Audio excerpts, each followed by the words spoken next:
Now that we can create times, it's time to learn how to use them in calculations. But first, we need to understand how time is represented internally in Ruby. What happens if we call the toI method on our time?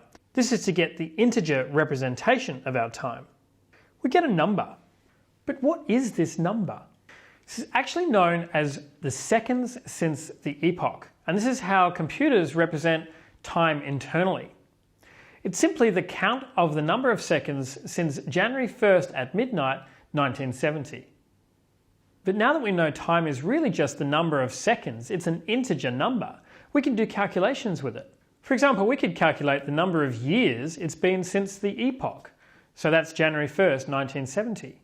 Simply divide the integer representation of the current time by the number of seconds, minutes, hours, and days in a year. And as I'm recording this slide, we're getting about 45.3 years. We can do other calculations too. Let's find out what time it was 10 seconds ago. We can do time.now minus 10. Or what about what time it was 10 minutes ago? Time.now minus 60 times 10. This is the time 10 minutes ago. And in fact, so long as we know how many hours there are in a day, how many days in a year, and so on, it's very easy for us to determine any particular time relative to another one. I've included some drill exercises in the files component of this lesson. I encourage you to download those and try and create different times. There are also the solutions to the exercises so you can compare your results. One useful little feature inside Ruby is the sleep command. It actually allows us to pause the execution in our code for a particular period of time. Sleep has two versions. The first takes an argument, which is simply the number of seconds we would like our code to pause for.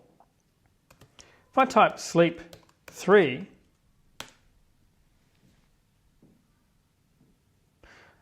my code has paused for 3 seconds. If on the other hand I call sleep with no arguments, my code will sleep indefinitely until I stop the program.